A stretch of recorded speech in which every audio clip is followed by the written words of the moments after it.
Hello and welcome to Elite Wine Whisky.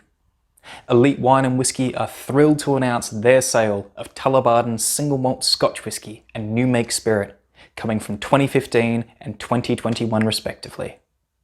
Tullibardine is one of the fastest growing whisky brands. Through various distribution deals, it has grown a large market presence, lending itself significant brand exposure, sitting proudly on shelves alongside the likes of Macallan, Highland Park, Glenmorangie and Ardbeg, and its international exposure and presence continue to grow through the American, Chinese, Japanese and Australian markets as the whisky fast becomes one of whisky investment's most exciting brands. This large-scale recent growth of the past 3 years gives brand confidence and awareness as the whisky continuously lands on shelves around the globe next to the biggest names in whisky, with the demand increasing for the 18, 20 and 25-year-old expressions, this in turn increasing the overall value of younger casks as Tullibardine enters the premium market and the whisky matures further. So, who are Tullibardine Distillery? Tullibardine Distillery sits in the Scottish Highlands in the small town of Blackford, a centre for alcohol production through the ages. In the 15th century, a young King James IV would stop at a brewery here to purchase some ale while heading towards his coronation.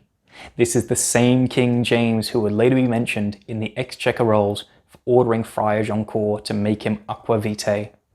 Tullibardine Distillery as we know it would begin in 1947 when Welsh architect William Delmay Evans of Macduff and Jura fame bought the site of the old brewery, becoming the first Scottish distillery built since 1900 and completing the construction in 1949.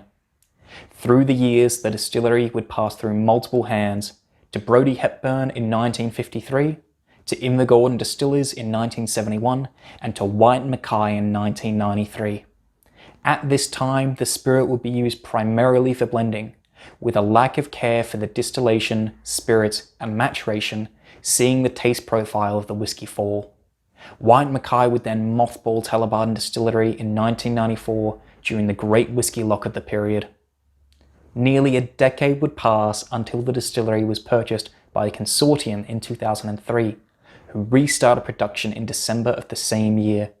Their forward thinking in joining modern whisky production with high quality casks led to some truly fantastic whiskies and piqued the interest of Terroir Distillers, a subsidiary of Picard Vins and Spiritex, who purchased Tullibardine in 2011 with an eye to push Tullibardine to great heights around the world.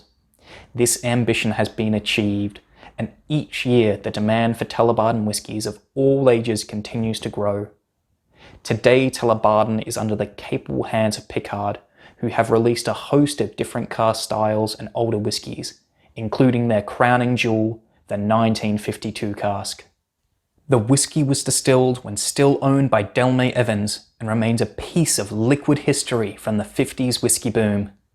If the whisky had tasted poor, then it would not have reached the heights that it has today, fast becoming a whisky of choice around the world and is a high quality whisky cask investment.